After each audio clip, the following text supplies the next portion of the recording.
আসসালামু আলাইকুম বন্ধুরা, আজকে আমরা দেখব দুইটি ভেক্টর রাশির ভিতরে ক্রস গুণন। আমরা জানি দুইটি ভেক্টরের মধ্যে গুণ দুই রকম হতে পারে, একটা হচ্ছে ডট গুণন যেটা আমরা বিগত পর্বে দেখেছি। এখন আমরা দেখব দুইটি ভেক্টরের ভিতরে ক্রস গুণন। দুইটি ভেক্টর গুণ করে নতুন যে রাশিটি পাওয়া যায় সেই রাশিটি যদি একটি ভেক্টর রাশি হয় তাহলে আমরা সেই ভেক্টর দুটির মধ্যে যে গুণটা করি সেই গুণটাই হয় ক্রস গুণন। আমি আবার বলছি, দুইটি ভেক্টর যদি গুণ করে নতুন যে গুণফলটা পাবো সেই গুণফলটা যদি একটা ভেক্টর রাশি হয় তাহলে তাদের মধ্যে যে গুণটা করা হয়েছে সেই গুণটাই হয় ক্রস গুণন।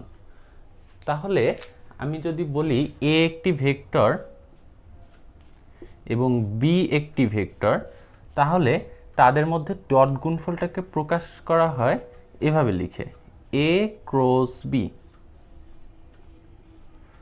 এটাকে লেখা হয় এ ক্রস বি। এখানে আমি পড়ার সময় এভাবে বলবো যে এ ক্রস বি। আর এই একটা ব্যাপার হচ্ছে ডট গুণন আর ক্রস গুণনের মধ্যে একটা পার্থক্য লক্ষ্য করা আছে। আমরা ডট গুণনের সময় দেখেছিলাম যে এ ডট বি এবং বি ডট এ একই কথা, কিন্তু এ ক্রস বি এবং বি ক্রস এ একই কথা না। এ ক্রস বি সমান হবে মাইনাস বি ক্রস এ, অর্থাৎ এ ক্রস বি এই গুণফলটা যে ভেক্টর রাশিটা প্রকাশ করবে বি ক্রস এ সেই একই ভেক্টর রাশির বিপরীত ভেক্টরটাকে প্রকাশ করবে। তার মানে তারা পরস্পর বিপরীত ভেক্টর হবে, এবং এটার কারণটা আমি কিছুক্ষণ পরে ব্যাখ্যা করব। এখন এখানে বলি যে এ ক্রস বি, এখন যদি আমরা এটাকে বাদ দিয়ে কল্পনা করি এ ক্রস বি সমান আসলে কি হবে, যদি আমি উপাংশে ভাগ করা নেই এরকম দুইটা ভেক্টর চিন্তা করি এ বি। উপাংশে ভাগ করা বলতে ওই যে আই ক্যাপ জে ক্যাপ কে ক্যাপের মাধ্যমে যে প্রকাশ করে সেই ব্যাপারটা যদি আমি চিন্তা না করি যে আই ক্যাপ জে ক্যাপ কে ক্যাপের মাধ্যমে প্রকাশ করা নাই, এমনি জাস্ট এ এর মান দেওয়া আছে, বি এর মান দেওয়া আছে এবং এদের মধ্যবর্তী কোণের মান দেওয়া আছে, সেক্ষেত্রে এ ক্রস বি সমান হবে A B sine theta into eta. তাহলে এ ক্রস বি সমান হবে A B sine theta into eta. এইখানে এ বি সাইন থিটা এই পার্টটুকু হবে এ আর বি এর ক্রস গুণফলের মান, A B sine theta into eta হবে এ আর বি এর ক্রস গুণফলের মান, এবং এই যে ইটাটা হচ্ছে এই গুণফল যে নতুন ভেক্টরটা হবে, এই গুণফলটা যে নতুন ভেক্টর হবে সেই ভেক্টরের নিশ্চয় একটা দিকও থাকবে। ওই ভেক্টরটার দিকটা যেদিকে সেই দিক বরাবর একটা একক ভেক্টর হচ্ছে এই ইটা ক্যাপ। তাহলে এই টোটাল জিনিসটা কি হইলো, টোটাল জিনিসটা হইলো এই এ ক্রস বি এর, অর্থাৎ এ আর বি এর এ ভেক্টর এবং বি ভেক্টরের মধ্যকার ক্রস গুণফল সমান A B sine theta into eta. A B sine theta হচ্ছে এই ক্রস গুণফলটার মান, এবং ইটা ক্যাপ এটা হচ্ছে এই এ ক্রস বি এর যে দিক, এই গুণফলটার যে দিক সেই দিক বরাবর একটা একক ভেক্টর। এখন তাইলে আমি এইখানে এইভাবে লিখতে পারি যে এ ক্রস বি তার অ্যাবসলিউট ভ্যালু মানে জাস্ট মান, তাইলে এইটুক সমান হবে শুধু এ বি সাইন থিটা। আমরা অলরেডি দেখেছি যে দুইটি ভেক্টরের ক্রস গুণফলের মানটা সমান হয় এ বি সাইন থিটা, শুধু এ বি সাইন থিটা, আর তার দিকটা প্রকাশ করার জন্য সাধারণত এই একক ভেক্টরটা ইউজ করা হয়। তো এখন কথা হচ্ছে যে আমি শুধু মান বের করতে বললে তো আমি জানলাম যে শুধু এ বি সাইন থিটাই হয় ওর মান, এখন আমি দিক নির্ণয় করব কিভাবে। এখন কথা হচ্ছে যে এই এ আর বি এর মধ্যে ক্রস গুণফলে যে গুণফলটা পাওয়া যায় তার দিক আর এই যে এইখানে একক ভেক্টর যে ইউজ করা হয়েছে তারও দিক একই কথা, কারণ আমি বলছি যে এই ভেক্টরটার দিকই হচ্ছে, এই একক ভেক্টরটার দিকই হচ্ছে এই গুণফলটার দিকে, এই গুণফলটার দিকে একটা একক ভেক্টর হচ্ছে এই ইটা ক্যাপ, তার মানে এই দুইজনের দিকই সেম। তো এই যে এই দিকটা বের করার মেথডটা আমরা এখন দেখব। এই দিকটা বের করার মেথডটা হচ্ছে, ধরো এইটা একটা ভেক্টর এ এবং এইটা একটা ভেক্টর হচ্ছে বি, এবং এদের মধ্যবর্তী কোণ হচ্ছে থিটা। এখন এই যে ইটাটা বের করার সিস্টেমটা কি শোনো, ধরো এ ভেক্টরটা এই, বি ভেক্টরটা এই, এবং এদের মধ্যে আমি ক্রস গুণফল করব, তাহলে আমি এই সেম এদের স্টার্টিং পয়েন্টটা সেম একটা পয়েন্ট আনবো, একটা কমন পয়েন্টে এদের স্টার্টিং পয়েন্টটা মার্চ করব। তো এইভাবে আনার পরে এখন আমার কাজ হবে, দেখতে হবে যে এই যে ক্রস চিহ্নের আগে কে আছে, এখানে আগে আছে হচ্ছে এ, পরে আছে বি, তাহলে এ থেকে বি এর দিকে আমার একটা কাজ করতে হবে। কি কাজ করতে হবে? এই এ থেকে বি এর দিকে, এইখানে চেহারাটা কিরকম ক্লকওয়াইজ আছে, ঘড়ির কাঁটা যেদিকে ঘোরে সেই দিকে আছে দিকটা, তো এই দিকে একটা কাজ করতে হবে, যে কাজটা আমাকে এই গুণফলটার দিক বলে দেবে। সেই কাজটা কি? কাজটা হচ্ছে, তোমরা স্ক্রু দেখছো না, ধরো কোনো একটা ইলেকট্রনিক জিনিস, ধরো তুমি যদি একটা ঘড়ি খোলো বা একটা খেলনা গাড়ি খোলো, তুমি স্ক্রু দেখছো না, সেই ডান হাতি স্ক্রু বলে একটা জিনিস আছে, সেই ডান হাতি স্ক্রু এই কমন পয়েন্টে লম্বভাবে স্থাপন করতে হবে। কিভাবে স্থাপন করতে হবে? এই যে দুইটার স্টার্টিং পয়েন্টটা যে কমন পয়েন্টে মিলিত হয়েছে সেই পয়েন্টে কিভাবে স্থাপন করতে হবে? এইখানে দেখো এ আর বি, এই হোয়াইট বোর্ডটা যে তল সৃষ্টি করছে সেই তলে আছে না এ ভেক্টর আর বি ভেক্টর, এ আর বি যে তল হোয়াইট বোর্ডটা যে তল সৃষ্টি করছে সেই তলে তো আছে এই ভেক্টর দুইটা, তাইলে ওই তলের সাথে লম্বভাবে স্থাপন করতে হবে। এই যে এইভাবে, আমি যে মার্কারটা যেভাবে ধরছি সেইভাবে কি কি মানছি, যে এই দুইটার স্টার্টিং পয়েন্টটা যে কমন বিন্দুতে মিলিত হয়েছে সেই পয়েন্টে, এবং এই দুইটা ভেক্টর যে তলে আছে, এইখানে এই তলটা হচ্ছে এই হোয়াইট বোর্ডটা যে তল সৃষ্টি করছে সেই তলটা, তো সেই তলের সাথে লম্বভাবে স্থাপন করতে হবে। এখন তুমি যদি তোমার খাতায় দুইটা ভেক্টর রাখো, তাহলে তুমি তোমার ওই ভেক্টর দুইটা তোমার খাতা যে তল সৃষ্টি করছে সেই তলে আছে, তাহলে তোমার খাতার তলের সাথে লম্বভাবে স্থাপন করবা। এই মনে করে স্থাপন করলা। ডান হাতে একটা স্ক্রু, এখন তোমরা দেখছো না যে স্ক্রু যখন স্ক্রু ড্রাইভার থেকে ঘুরানো হয়, হয় ওইটা ভিতরে ঢুকে যায়, নাইলে বাইরে বের হয়ে আসে। তাইলে তুমি এইখানে স্ক্রুটা স্থাপন করে যদি ঘুরাও, তাহলে ও হয় ভিতরে ঢুকে যাবে, নাইলে বাইরে বের হয়ে যাবে। তো এখন তুমি এই অ্যাঙ্গেলে, এই যেটা প্রথমে আছে সেইটা থেকে যেটা শেষে আছে সেইটার দিকে, এইখানে এ থেকে বি এর দিকটা হচ্ছে এদিকে ক্লকওয়াইজ, তাইলে এ থেকে বি এর দিকে আমি এইটাকে এখন ঘুরাবো, ডান হাতি স্ক্রুটাকে এইভাবে ঘুরাবো। তার মানে এইখানে চিত্রটা যেভাবে আঁকছি সেখানে ক্লকওয়াইজ ঘুরাবো, এর ফলে স্ক্রুটা হয় বাইরে বের হয়ে আসবে, নাহলে ভিতরে ঢুকে যাবে। তাহলে এই যেদিকে ডান হাতি স্ক্রুটা যাবে সেই দিকটাই হবে এই ইটার দিক। এখন আমি যদি বলি যে এদিকে থাকতে হচ্ছে বি ক্রস এ, বি ক্রস এ, তাইলে কি হইতো? তাইলে আমি বি থেকে এ এর দিকে ঘুরাইতাম, তাইলে আমার ঘুরানোর দিকটা হইতো এই দিকে, এন্টি ক্লকওয়াইজ আমি ঘুরাইতাম, তাইলে আমি এইভাবে ঘুরাইতাম, দেখো এইভাবে এন্টি ক্লকওয়াইজ। তাইলে স্ক্রুটা যদি এদিকে বের হয়ে আসতো বা ভিতরে ঢুকে যেত, যেদিকে যাইতো সেই দিকটাই হইতো এই বি ক্রস এ এর দিক। এখন কথা হচ্ছে ভাইয়া বসবো কিভাবে, ভিতরে যাবে না বাইরে বের হবে? দেখো তুমি ঘুরানোর সময় যদি ঘড়ির কাঁটার দিকে ঘুরাও, যদি ঘড়ির কাঁটার দিকে ঘুরাও, তাইলেও ধরো এই বোর্ড বরাবর ভিতরে ঢুকে যাবে, তার মানে তখন এই গুণফলটার দিক বা এই একক ভেক্টরটার দিক বলতে পারো এই এ আর বি এর কমন পয়েন্টে এ আর বি যে তলে আছে সেই তলের সাথে লম্ব বরাবর ভিতরের দিকে। আর যদি ঘুরানোর সময় দিকটা দেখো ঘড়ি কাঁটার বিপরীত দিকে ঘুরতেছে, তাহলে দিকটা হবে উল্টা বাহির দিকে। এই এ আর বি এর স্টার্টিং পয়েন্ট যে কোন বিন্দুতে মিলিত হয়েছে সেই বিন্দু থেকে এই তলের উপর লম্ব বরাবর বাহির দিকে এই বরাবর। তাইলে দেখছো যে এ ক্রস বি এর সময় আমি দেখছি যে আমার ঘুরানো লাগে ক্লকওয়াইজ, মানে ভিতরের দিকে এই বরাবর লম্ব বরাবর ভিতরের দিকে এই গুণফলের দিক হয়।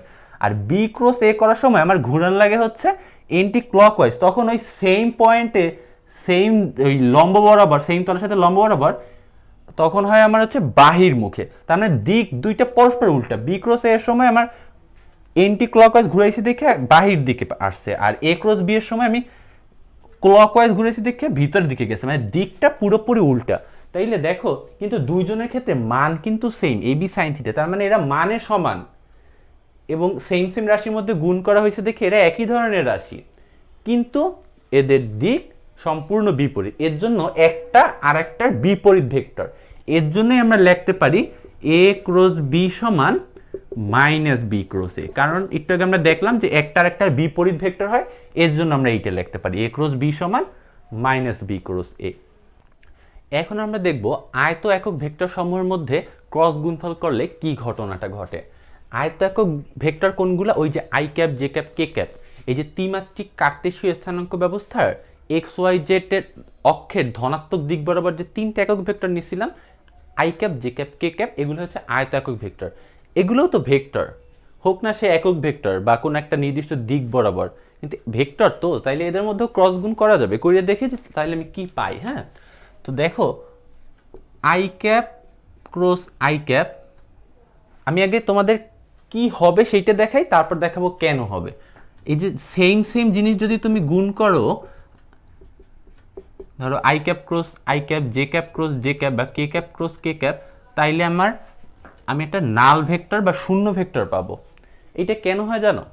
দেখো আমরা একটু আগে কমন সূত্র হিসেবে কি পাইছি, এ ক্রস বি সমান A B sine theta into eta. এই সূত্রটা আমরা পাশে রাখা এটা দেখে দেখে এটা সলভ করব। এখন দেখো i cap cross i cap সমান কি হবে, এখানে এ ক্রস বি সমান কি ছিল, এই এ হচ্ছে এই এ ভেক্টরের মান, এই বি হচ্ছে এই বি ভেক্টরের মান, আর সাইন থিটা ছিল এ আর বি এর মধ্যবর্তী কোণ, আর ইটাটা ছিল হচ্ছে এ ক্রস বি এর দিক বরাবর একটা একক ভেক্টর। এখন দেখো এই যে আই ক্রস আই, তার মানে আমার প্রথমে এই আই এর মান বসাবো, ও একক ভেক্টর হয় ওর মান 1, আবার ওর মান বসাবো, ও একক ভেক্টর হয় ওর মান 1, সাইন থিটা মানে কি, এদের দুইজনের মধ্যবর্তী কোণ না। এখন আই ক্যাপ দুইটার দিক তো সেম, একই ভেক্টর, তো তার মানে তারা একই দিকে কাজ করে। এই দুইটা ভেক্টরই হচ্ছে এক্স অক্ষের ধনাত্মক দিকে কাজ করে, তার মানে এদের সেম দিকে কাজ করায় এদের মধ্যবর্তী কোণ হচ্ছে 0 ডিগ্রি ইন্টু ইটা। এখন দেখো সাইন 0 ডিগ্রি সমান হচ্ছে কত, 0, এই কারণে এই টোটাল জিনিসটা 0 হয়ে যাবে। কিন্তু এটা তো একটা ভেক্টর, এর জন্য উপরে একটা ভেক্টর সাইন দিতে হবে, যেটাকে আমরা বলবো নাল ভেক্টর। আর যদি শুধু মানের কথা বলো, আই ক্যাপ ক্রস আই ক্যাপের মান, তাইলে আমরা শুধু 0 লাগবে, তখন আর উপরে ভেক্টর সাইনটা দেবো না। এই সেম ওয়েতে J cap cross J cap, কে ক্যাপ ক্রস কে ক্যাপ, সবগুলো সমান হচ্ছে এই নাল ভেক্টর বা শূন্য ভেক্টর হবে, কিন্তু শুধু মান বললে তখন শুধু 0 হবে। এখন আমরা ভিন্ন ভিন্ন একক ভেক্টরের ভিতরে গুণ করে দেখব। ভিন্ন ভিন্ন একক ভেক্টরের মধ্যে গুণ করে দেখব কিরকম। ধরো আই ক্রস জে, জে বা জে ক্রস কে বা কে ক্রস আই, তখন কি হবে? আচ্ছা, আমি তোমাকে অ্যান্সারটা আগে বলি, তারপর বলবো যে কেন হয়েছে। যে দুইটা গুণ করবা সেইটা বাদে বাকি যেটা থাকবে সেইটা হবে। তিনটা না আয়তাকার ভেক্টর, তাইলে দুইটা তো গুণ করবা, তাহলে বাকি যেটা থাকবে সেই বাকিটা হচ্ছে আমি এইখানে লিখবো। তাহলে আই ক্রস জে, এইটা বাকি আছে কে ক্যাপ, তাহলে এখানে কে ক্যাপ, জে ক্রস কে বাকি আছে আই ক্যাপ, তাহলে এখানে I cap, K cross I, তাইলে বাকি আছে কি জে ক্যাপ, তাহলে এখানে জে ক্যাপ। এখন এটা হইলো কেন সেইটা দেখো, একটা দেখাই তাহলে বাকিগুলো বুঝবা। আই ক্রস জে সমান কি হবে, আই ভেক্টরের মান জে ভেক্টরের মান ইন্টু সাইন থিটা ইটা, এই না? তাহলে এটার মান 1, জে ক্যাপের মান 1, সাইন থিটা। এখন দেখো আই ক্যাপ হচ্ছে এক্স অক্ষের ধনাত্মক দিক বরাবর, আর জে ক্যাপ হচ্ছে ওয়াই অক্ষের ধনাত্মক দিক বরাবর। এক্স অক্ষ আর ওয়াই অক্ষ পরস্পর 90 ডিগ্রি কোণে ক্রিয়া করে না? এই অক্ষ দুইটা, তিনটা অক্ষই তো পরস্পরের উপর লম্ব, তাহলে এরা যেহেতু একজন এক্স অক্ষ বরাবর একজন ওয়াই অক্ষ বরাবর কাজ করে, তাহলে এদের মধ্যবর্তী কোণ 90 ডিগ্রি অবশ্যই। তাহলে এখানে আসবে হচ্ছে সাইন 90 ডিগ্রি ইন্টু ইটা। এখন দেখো এই সাইন 90 ডিগ্রি সমান হচ্ছে 1, তাহলে 1 ইন্টু 1 ইন্টু 1, তার মানে 1 ইন্টু ইটা ক্যাপ। এখন দেখো আমি বলছিলাম যে এই পার্টটুকু হয় গুণফলের মান, তাহলে গুণফলের মান হচ্ছে 1, তার মানে এই i cap cross J cap যে গুণফলটা হবে, তার যে ভেক্টরটা পাবো সেই ভেক্টরটার মান হবে 1, এবং তার মানে কি ওইটা একটা একক ভেক্টর হবে না? তার মানে একটা একক ভেক্টর হবে। আর আমরা একটু আগে দেখছি এই যে ইটার দিক হয় অলওয়েজ, এই যে ভেক্টর দুইটা গুণ করছি তারা যে তলে আছে সেই তলের সাথে লম্ব বরাবর। এখন দেখো আই ক্যাপ আর জে ক্যাপ, আই ক্যাপ আছে এক্স অক্ষ বরাবর, জে ক্যাপ আছে হচ্ছে ওয়াই অক্ষ বরাবর, তাহলে আই ক্যাপ আর জে ক্যাপ কোন তলে আছে? এক্স ওয়াই সমতলে আছে। এখন এক্স ওয়াই সমতলের সাথে লম্ব দিক কোনটা? নিশ্চয়ই জেড অক্ষ। এক্স ওয়াই সমতলের সাথে লম্ব বরাবর অবশ্যই জেড অক্ষ আছে, তাইলে এই ইটা ক্যাপের দিক হবে জেড অক্ষ বরাবর এবং এই ভেক্টরটার মান হবে 1। তাইলে জেড অক্ষ বরাবর একটা ভেক্টর যার মান হচ্ছে 1, এরকম একটা ভেক্টর কি আছে? অবশ্যই কে ক্যাপ, কারণ আমরা কে ক্যাপকে কি বলছিলাম, জেড অক্ষ বরাবর একটা একক ভেক্টর, জেড অক্ষের ধনাত্মক দিক বরাবর একটা একক ভেক্টর। তাহলে আর আমি এটাকেও দেখলাম যে আই ক্যাপ আর জে ক্যাপ ক্রস গুণফল কইরা যে ভেক্টরটা পাই তার মান হয় 1, এবং দিকটা অবশ্যই হবে এই আই ক্যাপ আর জে ক্যাপ যে তল আছে তার সাথে লম্ব বরাবর, মানে এক্স এরা আছে এক্স ওয়াই সমতলে তার সাথে লম্ব বরাবর, এক্স ওয়াই সমতলের সাথে লম্ব কে? জেড অক্ষ, তার মানে এই গুণফলটার দিক হবে জেড অক্ষ বরাবর, তার মানে গুণফলটার দিক হবে জেড অক্ষ বরাবর এবং মান হবে 1। এইরকম ভেক্টরটার নাম আমরা দিছিলাম কে ক্যাপ। তাহলে এটার অ্যান্সার হবে কে ক্যাপ। এই সেম ওয়েতে বাকি তিনটা। এইখানে ছোট্ট একটা কথা আছে, কথাটা হচ্ছে এই যে আমি এখানে একটা ক্রম লিখি, আই জে কে আই, এই যে সিরিয়ালটা আই জে কে, তারপর প্রথমটা আবার শেষে একবার লিখছি, এই ক্রমটা যদি মানে তাহলে হচ্ছে এই কে ক্যাপ আই ক্যাপ জে ক্যাপের আগে প্লাস থাকবে। কিন্তু যদি উল্টাইয়া যায়, যেমন দেখো এইখানে আই ক্রস জে এই যে সিরিয়াল মানছে, জে ক্রস কে সিরিয়াল মানছে, কে ক্রস আই এই যে সিরিয়াল মানছে, তাইলে এটা পজিটিভ হবে। কিন্তু যদি উল্টা পাল্টা হয়, যেমন আই ক্রস জে না হইয়া যদি জে ক্রস আই হইতো, তাইলে এটা কিন্তু মাইনাস কে হয়ে যেত। তোমরা একটু আগে দেখছো যে এ ক্রস বি সমান মাইনাস বি ক্রস, একটা বিপরীত ভেক্টর হয়, তাহলে আই ক্রস জে যদি কে ক্যাপ হয় তাহলে জে ক্রস আই অবশ্যই মাইনাস কে ক্যাপ হবে। তো দেখো যে এই সিরিয়ালটা যদি মেনটেন হয় তাইলে এই অ্যান্সারের আগে প্লাস আসবে, আর এই সিরিয়ালটা যদি উল্টা হয় তাহলে তার আগে মাইনাস আসবে, কারণ এইভাবে যদি কে ক্যাপ হয় তাহলে উল্টাভাবে মাইনাস কে ক্যাপ হবে, সিম্পল। এখন আমরা উপাংশে বিভাজিত ভেক্টর ভিতর ক্রস গুণফল দেখব। উপাংশে বিভাজিত ভেক্টর বলতে হচ্ছে ধরো এ সমান A X I cap plus A Y J cap plus A Z K cap, আবার বি সমান সেম ওয়েতে B X I cap plus B Y J cap plus B Z K cap. তাইলে এই হচ্ছে আমার উপাংশে বিভাজিত দুইটা ভেক্টর। এদের ভিতর যদি আমি ক্রস গুণফল করি তাহলে আমি যেটা পাবো সেটা হচ্ছে এ ক্রস বি সমান I cap J cap K cap, তারপরে এইখানে বসবে হচ্ছে A x A Y A Z B x B Y B Z. এই যে শেপটা, এই যে আমি যে স্ট্রাকচারের জিনিসটা লিখলাম, এটাকে বলা হয় একটা নির্ণায়ক। এটা হচ্ছে তোমরা হায়ার ম্যাথের শুরুর দিকে খুব ভালো মতো এই জিনিসটা সম্পর্কে ধারণা পেয়ে যাবে। তো এটা ফিজিক্সে এইটা আলোচনার বিষয় না, এর জন্য আমি এখানে দেখালাম না, তোমরা হায়ার ম্যাথের ভিডিওগুলো এই নির্ণায়ক ব্যাপারটা খুব ভালো মতো পেয়ে যাবে। তো দেখো তাইলে এ ক্রস বি সমান হবে i cap J cap K cap a x A Y A Z B x B Y B z. এখন এইটাকে বিস্তার করা যায়, সেটাও তোমরা হায়ার ম্যাথে দেখতে পারবে। তো এখন বিস্তার করলে আমি এখন এই বরাবর বিস্তার করব, এর জন্য করার সিস্টেমটা কি, এই আই ক্যাপ লিখবো, এই যে আই ক্যাপ, তারপরে এই আই ক্যাপ যে কলামে আছে এবং যে সারিতে আছে সেইটুকু আমি বাদ দেব। সেইটুকু বাদ দিলে আমার বাকি থাকে এইখানে কি A Y A Z B Y B Z, তাদের ভিতর কোনাকুনি গুণ করে বিয়োগ দেব। এরকম যদি আমি ঢাইকে রাখি তাহলে A Y cross B Z minus B Y cross A Z, A Y cross B Z A Y cross B Z minus B Y A Z. Same ওয়েতে এখন জে ক্যাপ নেব, কিন্তু জে ক্যাপের আগে মাইনাস হবে। এই মাইনাসটার কারণটাও তোমরা higher ম্যাথে দেখতে পারবে।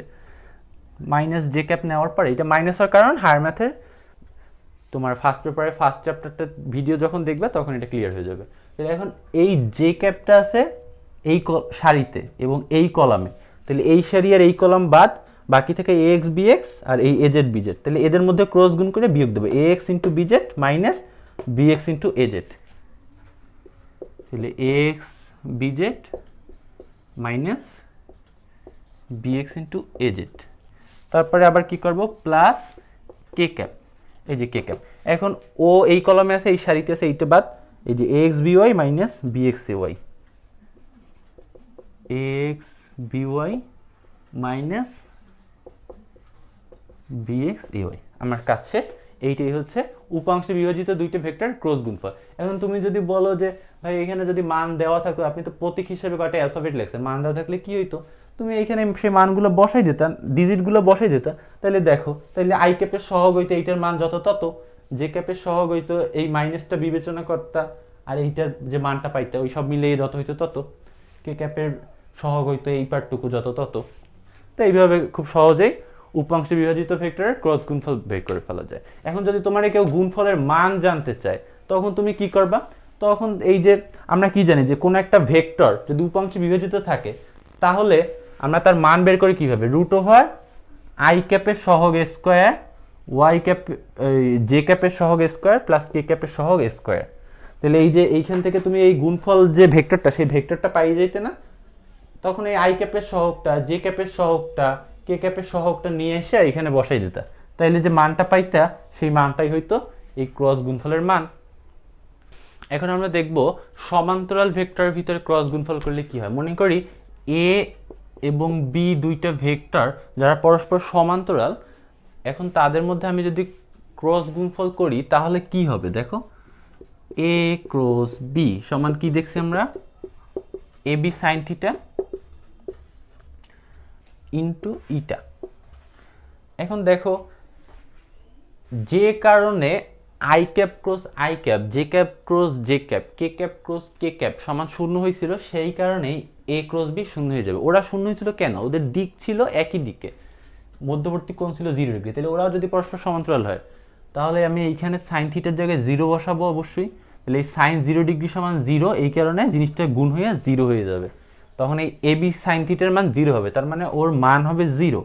কিন্তু তারপরে তো একটা ভেক্টর থাকবে, এর জন্য আমি ওর উপর একটা ভেক্টর চিহ্ন দেবো যেটা আমাকে প্রকাশ করবে একটা একক ভেক্টর। সুতরাং দুইটা ভেক্টর যারা পরস্পর সমান্তরাল তাদের মধ্যে ক্রস গুণ করলে আমি নাল ভেক্টর বা শূন্য ভেক্টর পাবো, আর যদি মানের কথা বলো তাইলে আমি পাবো 0। দুইটা ভেক্টর যারা পরস্পর সমান্তরাল তাদের মধ্যে যদি আমি ক্রস গুণফল করি তাইলে সেই ক্রস গুণফলের মান হবে 0, আর ক্রস গুণফলটা হবে একটা নাল ভেক্টর। এখন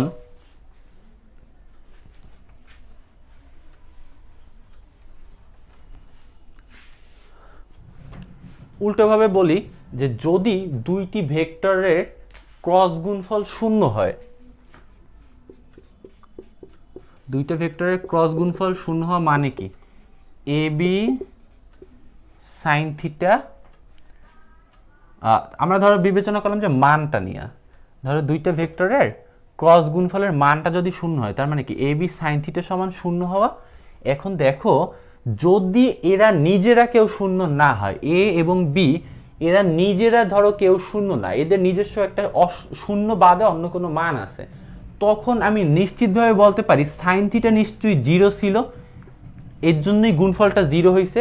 তার মানে দুইটা ভেক্টর তাদের মধ্যে ক্রস গুণফলের মান যদি 0 হয় এবং এ আর বি এরা নিজেরা যদি 0 না হয়, এদের যদি 0 বাদে অন্য কোনো মান থাকে তাহলে নিশ্চিতভাবে সাইন থিটা সমান 0, তাইলে থিটা সমান সাইন ইনভার্স 0, আর সাইন ইনভার্স 0 মানে 0 ডিগ্রি। মানে সোজাভাবে বলতে গেলে সাইন থিটা সমান 0, সাইন থিটা সমান 0 এবং সাইন থিটা 0 হয় কখন, থিটা সমান 0 ডিগ্রি।